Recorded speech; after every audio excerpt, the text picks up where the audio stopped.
Love can be sinful. We live in the midst of a culture that needs to hear that.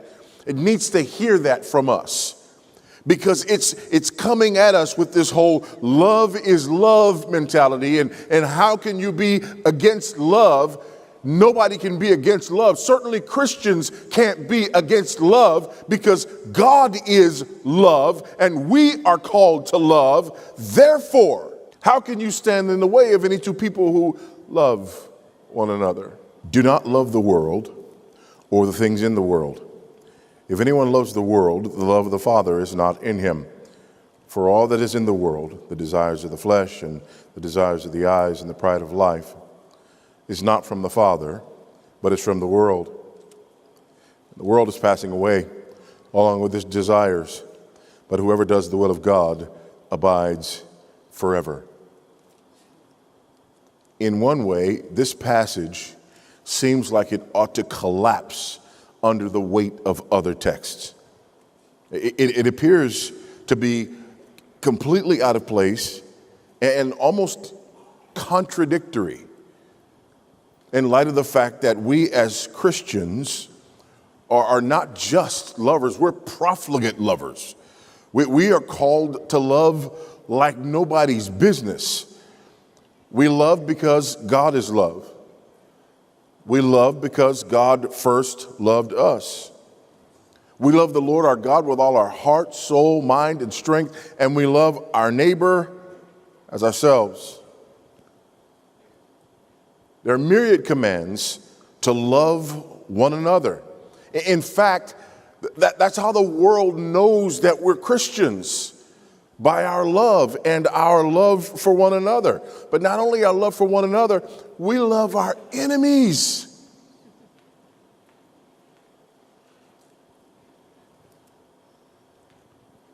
By love, we fulfill the law. The Apostle Paul says in Romans 13, 8-10, owe no one anything except to love each other. The one who loves another has fulfilled the law. For the commandments, you shall not commit adultery, you shall not murder, you shall not steal, you shall not covet, and any other commandment are summed up in this word: you shall love your neighbor as yourself. Love does no wrong to a neighbor. Therefore, love is the fulfilling of the law. And then there's the issue of the world. This seems to contradict our most beloved verse in the Bible, John 3:16. For God so loved the world that he gave his only son, so that whoever believes in him should not perish, but have eternal life. That's what can make this text of ours so confusing.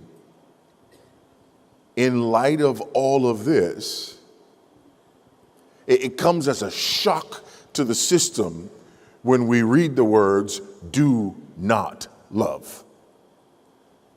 And yet, there they are. Do not love.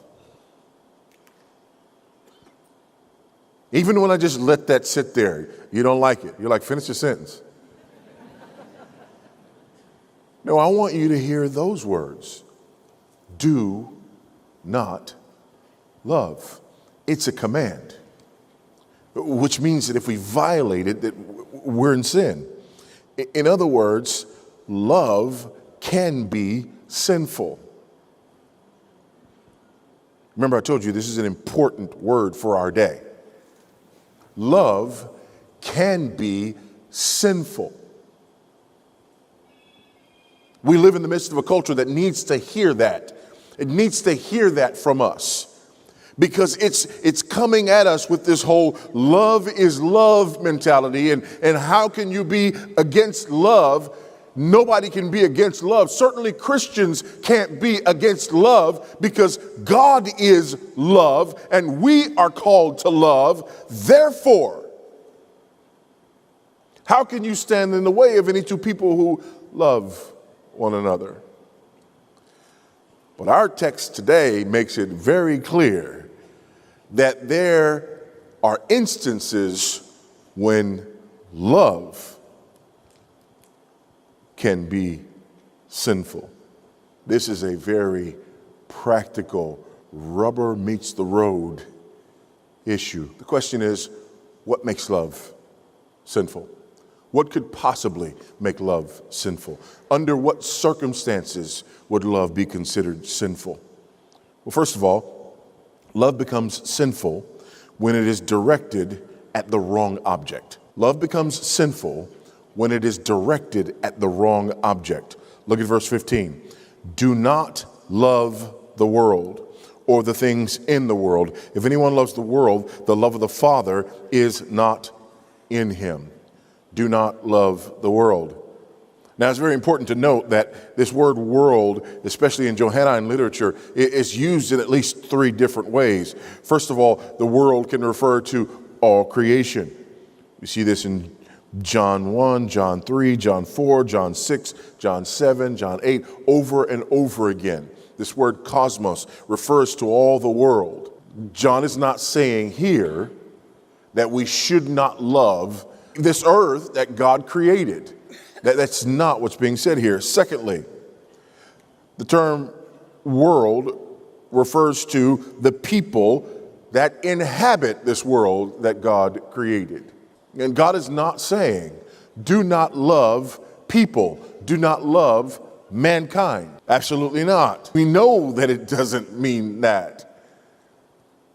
Because the love that we're called to give, even to our enemies, the great commandment, love the Lord your God with all your heart and love your neighbor as yourself. So John can't be talking about that first world here, and he can't be talking about that second world here. That would be a contradiction. However, there is a third use of the term world. And that third use refers to the spiritual realm that is in opposition to God and in rebellion against his kingdom. It is that third sense of world that is being discussed here. So when John says, do not love the world, he says your love becomes sinful when it's directed at that system that is anti-God, that system that is anti-kingdom, that system that is satanic. And he makes it obvious that it's satanic because he uses it several times here, even in 1 John. John writes that by faith, the Christian is able to overcome the world in 1 John 5, 4 and 5. In our text, he says the world passes away. In chapter 3, verse 1, he says the world is ignorant of God. In 3:13, he says the world hates believers. In 4:1, he says it's the abode of false prophets. In 4:3, it's the abode of the Antichrist. And in 4:5, it's the abode of unbelievers. And last, the whole world is controlled by the evil one. It is obvious here that when John refers to world in this text, he's referring to that world that is under the control of our adversary, the devil. That world that is spiritual and ideological and at war with our king and his kingdom. And we are told, do not love that world. When your affections, when your love is pointed toward the world, there is no room for the love of God. Because when your love and your affections are pointed toward the world, they are pointed toward that which opposes God. James says something similar in James 4, in verse 4. You adulterous people, do you not know that friendship with the world is enmity with God? Therefore, whoever wishes to be a friend of the world makes himself an enemy of God. No man can serve two masters. He will love the one and hate the other. This is an either-or situation. You cannot love the world and love God simultaneously. In fact, in our regeneration, in our salvation, we are taken out of the world. We're taken out of that system. We're brought out of darkness and into his marvelous light. We transfer kingdoms. We transfer allegiances. But if our love is still for the world, our allegiance has not legitimately been transferred. Which is why in 2:19, just after our passage, John says, they went out from among us because they were not all of us. If they had been of us, they would have remained. But they left so that it might be known, so that it might be obvious, so that we might see that they were never ours. They were never his.